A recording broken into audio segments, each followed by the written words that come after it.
자, 그 고향에 내려간 사람들이 많다 이렇게 보도했던 보도 채널들이 꽤 있거든요. 그래서 막 미어 터진다 그랬는데 사실상 그 뉴스를 정확하게 객관적으로 보니까 귀성길 정체가 사실상 주말 정도였다. 이게 사실인 것 같아요. 그 코로나 때문에 정부에서도 가급적이면 내려가지 맙시다. 실제로 이제 KTX나 고속버스 같은 경우는 이제 그 뭐랄까요, 사람들 실어 나르는 그 양이 되게 적었던 걸로 나오고 있는데 명절에 톨게이트가 엄청 막힌다. 근데 알고 봤더니 주말 이동량 정주밖에 안 되더라. 이런 거 아닙니까, 사실은. 그러니까 많은 분들이 방역에 협조하고 있는 거다. 저는 그렇게 보거든요. 말씀하신 것처럼 네.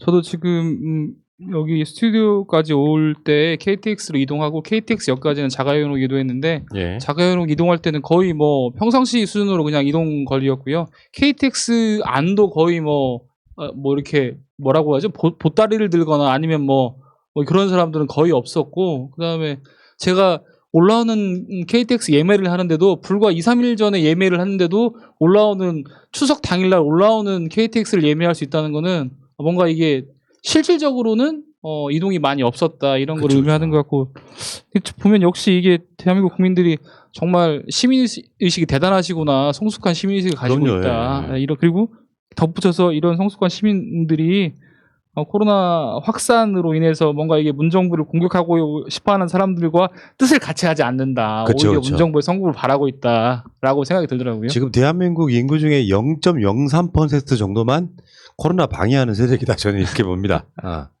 어쨌든 이게 고속도로 이용객이 작년 대비 10% 감소했다라는 것이고 이번 주말 대비해서도 3% 줄었다는 건데, 고속도로 그러니까 자동차 자가용으로 가시는 분들도 있지만 실제로는 말씀하신 것처럼 대중교통으로 이용하시는 분들이 작년 기준으로 따지면 한 58% 된다고 해요. 그러면은 대중교통 이용하는 사람이 훨씬 더 많이 줄어들었을 가능성이 높기 때문에 전체 그 민족 대이동 이런 거는 올해 추석은 없다라고 보면 되지 않을까 생각하고 있습니다. 그리고 이 고속도로 이용객도 어떻게 보면 고향을 갔을 수도 있고 아니면은 여행을 가신 분들이 있을 수 있기 때문에 명확하게 좀 다를 수도 그 전과는 좀 다를 수 있지 않을까 생각하고 있습니다. 그리고 차량을 이용했더라도 아마 그 주로 성묘 가는 분들은 전에는 가족들이 대부분 같이 동행했는데 이번에는 뭐 그 가장만 가든지 아니면 부부만 가든지, 그리고 자녀들은 대부분 뭐 아마 집에 머무르는 그런 경우가 많은 것 같습니다. 그래서 통행량으로는 네. 측정할 수 없는 그런 이동량의 감소. 정말 기억에 남을 것 같아요. 이번 추석 아마 다음 설날 정도도 비슷한 느낌이지 않을까 싶은데, 이제 많은 전문가들이 빨라야 내년 말쯤 돼야 마스크 벗을 수 있지 않을까 정도를 조심스럽게 예측하더라고요. 결국은 백신 개발돼서 전 국민의 뭐 최소 반 이상이 맞고 막 이런 정도가 되기 전까지는 이런 생활들을 앞으로 1, 2년은 더 해야 되지 않을까 이런 생각 해보는데, 나 혼자만 불편하다면 좀 힘들겠지만 다 같이 불편하기 때문에 견딜만 하지 않습니까? 자, 힘들 내시고요. 문 대통령은 올해 추석에 관저에서 추석을 보낸다고 어제 엊그저께 시장 가가지고 제수용품 사신 거 봤거든요. 29만 원어치. 자, 근데 그 기사 댓글에 내가 그냥 인상적인 댓글이 하나 있어가지고 한번 가져와 봤습니다. 근데 신기한 게 저는 진짜 정치에 관심이 없었거든요. 희한하게 이번 정부 대통령에게는 뭔가 진짜 참 어르신 같고 잘 되셨으면 좋겠고 마음이 가더라고요. 조국 사태 때 사교육자로서 현실을 아는데 법무부 장관이고 검찰 개혁 선봉에 서서 공격받는 걸 보고 그러고 정치에 파고들고 찾아보니 진짜 문통을 비롯한 분들 너무나 존경스럽더라고요. 인품에 있어서도 감히 누가 따라올까요? 가짜 뉴스 믿고 문재양 거리고 악의적 뉴스 믿고 욕해대는 사람들은 그저 불쌍한 사람들인 것 같습니다. 내 나라 내 대통령이 일이 훌륭하신데 그걸 모르고 화내고 있으니 바보짓이죠 라고. 이분은 진짜로 정치에 관심 없던 사람인 것 같은데 대통령에게는 뭔가 진짜 참 어르신 같고 잘 되셨으면 좋겠고 마음이 가더라고요. 이게 다수 국민들의 마음이 알까요? 예, 제가 보충 설명을 하나 하면요. 여기 지금 그 글을 읽고서 아마 이해 안 되는 부분이 조금 이 부분일 겁니다. 조국 사태 때 사교육자로서의 현실을 아는데 이게 조금 이제 뭐가 빠져 있는데 아마 사교육에 이분이 종사하셨기 때문에 조국 장관 그 조미 씨와 관련돼서 이 스펙 경쟁이 그 당시에 그 조국 장관만의 특별한 경우가 아니고 거의 학생들의 보편적인 그 당시의 상황이었다. 그래서 그런 식의 표창장을 그 받으려고 노력하고 인턴십을 하고 뭐 그다음에 그 학교 내에서 스펙을 하나라도 더 받아오라고 그러고 그런 상황이 아주 특수한 경우로 치부됐거든요. 그러니까 이게 파락군 가진 자의 뭐 노블리스 오블리주가 없는 자기 자녀만을 잘 되기 위한 그 이런 전폭적인 거 아니었냐 그렇지만 이 당시에는 다 학생들이 일반 정서가 이랬다는 얘기입니다. 그래서 거기에 대해서 아마 그 글 부분을 조금 이해하는데 제가 설명드렸습니다. 저는 그 참 어르신 같고 잘 들었으면 좋겠다고 하는 말씀이 되게 진정성이 느끼고 일반적인 시민들이 느꼈을 마음이라고 생각하는 게 사실은 뭐 조국 장관 사태나 추 장관 사태나 보면은 온갖 가짜뉴스 막 쏟아내잖아요. 그렇다고 보면은 그런 거를 정말 어른스럽지 못하거나 이러면 일일이 비난하고 일일이 뭔가 이렇게 제재하고 뭔가 이런 액션이 있었을 텐데 그런 것 없이 가만히 지켜보면서도 정말 그 촛불 정신을 잊지 않고 뚜벅뚜벅 그래 그런 부분들 뭐 오보야 잘못됐어 얘기하면서도 감정적으로 대응하지 않고 뚜벅뚜벅 해나가는 그런 모습이 진짜 어른 같다. 그리고 저렇게 가는 것이 바람직하고 그러니까 좀 잘 됐으면 좋겠다라고 느끼는 것이 당연하겠다라는 생각이 좀 들더라고요. 이 댓글 보면서 아 보통 사람 마음은 이럴 거고 대통령 지지율이 뭐 여론조사 기관마다 다르긴 합니다만 대략 50% 언저리 정도 되지 않습니까? 나머지 사람들은 관심이 없거나 일부는 싫어하는 사람이 있겠지만 이런 거 있잖아요. 동네에서 목소리가 엄청 큰 어르신은 맨날 문재인 대통령 욕해요. 문재인이가 어쩌고저쩌고 하는데 그런 사람들이 목소리가 과대표되고 있는 측면도 분명히 있거든요. 보통 사람들은 문 대통령 보면은 참 기존의 대통령들과 많이 다르다 이런 생각을 하면서 아까 말씀하신 것처럼 참 어르신 같고 잘 됐으면 좋겠고 마음이 가더라 이런 마음이 아닐까 이런 생각이 들고요. 자, 그 가운데 대한민국에서 참 집회 안 하면 못 사는 인간들이 있죠. 드라이브 스루라도 어떻게든지 해보려고 하니까 법원에서 개천절에 차 9대 드라이브 스루 집회 할 수 있다 이렇게 여기는 또 뭐 창문 열면 안 되고 뭐 등등의 그 이게 있어요. 이게 무슨 이 사람들한테 큰 의미가 있나요? 9대 운전할 수 있게 해주는 게 법원도 웃기지 않습니까? 이게 이제 보니까 사실은 집회라는 게 이 열린 공간에서 자기네 모습을 드러내면서 자기가 어떤 요구하는 바를 얘기하고 이게 발표하는 거잖아요. 그런데 이거 보면 법원에서는 이렇게 해놨더라고요. 집회 참가자들의 이름, 연락처, 차량 번호를 경찰에 제출하고 집회 시작 전 확인을 받고 집회 후 대면 모임이나 접촉을 하지 않고 참가자는 1인만 탑승하고 집회 도중 어떤 경우에도 창문을 열거나 구호를 재창하지 말라. 그러면 나 같으면 안 하겠다. 그렇죠. 그러니까 사실은 이게 뭐 개최하라고 허가는 났지만 결국은 그냥 차 안에서 차 몰고 지나가는 정도로는 오케이. 그러면 사실상 이게 법원에서도 사실상 방역에 더 방점을 둔 결정이지 너네들이 뭐 대놓고 뭐 집회를 해 이런 결정은 아니다라고 보이더라고요.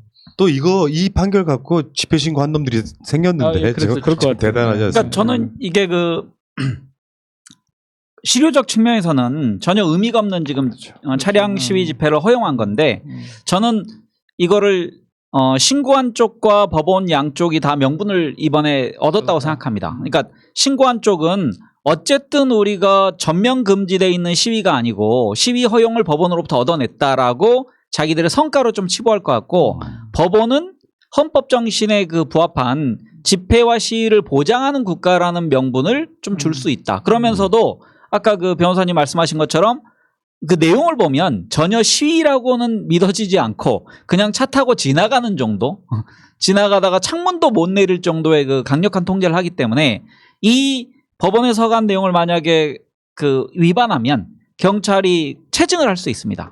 그러면은 그 집회 시위에 관련된 허용 범위를 벗어났다 그래서 형사처벌이 가능하기 때문에 아무런 이득도 없는 신고를 했지만 나름의 그 자기들은 득템이라 생각할 것 그렇죠. 음. 같습니다. 제가 봤을 때는요 이게 굳이 꼭 하려고 하는 이유 중에 하나가 저는 후원금이라고 봅니다. 그러니까 뭐 회원들한테 후원금을 걷었건 스폰서가 있건 간에 인증을 남겨야 되는데 이게 집회를 해야 되는 걸 안 하게 되면 결국에 뭐 반환을 해야 된다든지 골치 아픈 여러 가지 것들이 있잖아요. 이런 것들이 복합적으로 작용하고 있는 게 아닌가 싶은데 이제 차 밖에다가 무슨 현수막 정도는 걸고 오겠지만 뭐 대한민국 국민 100%가 문재인 대통령 좋아할 필요 있어요? 싫으면 말지 뭐.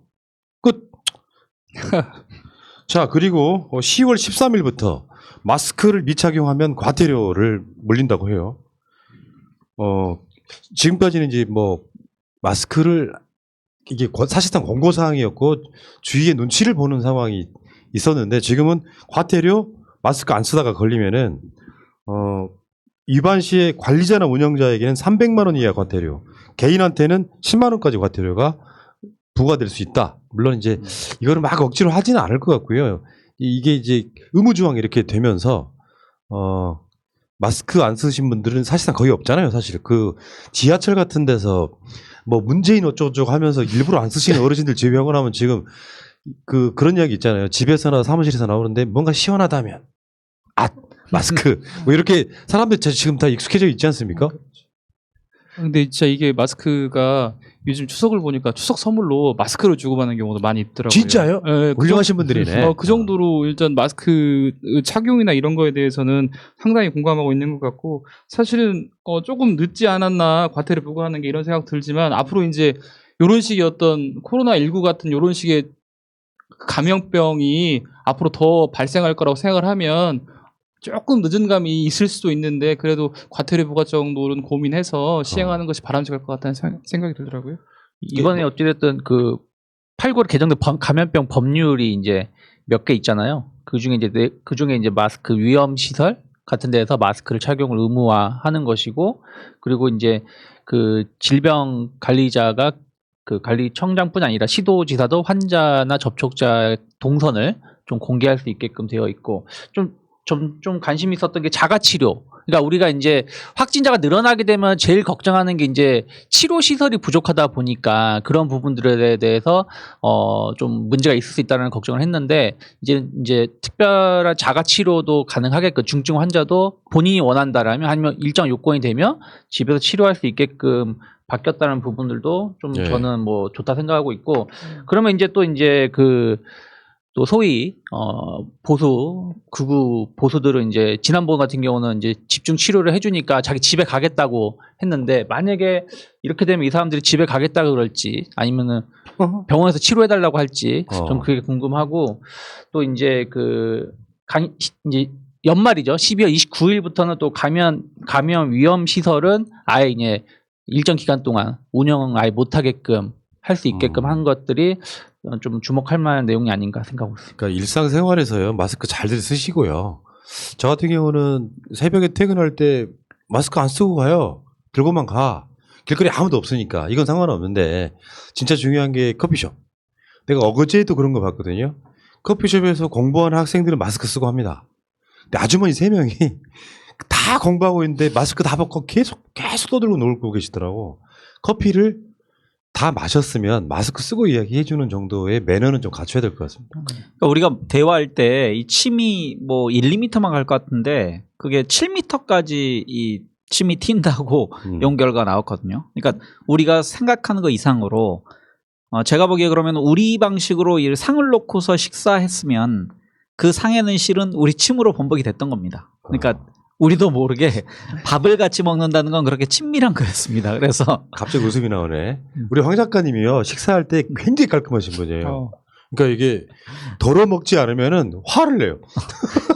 원래는 그러니까 몇 년 저는 수십 년 됐습니다. 그러니까 공동 국자를 항상 이용하고 그다음에 생선이 나오면 제가 미리 다 자릅니다. 공동 수저나 그 젓가락을 이용해서 다 자르고 김치도 제가 먹을 거를 먼저 덜고 더 이상 그 김치 그릇에 제 젓가락을 대지 않습니다. 원래 습관이. 이분이 굉장히 앞서가는 분이시네요. 얼리 어답터 같은.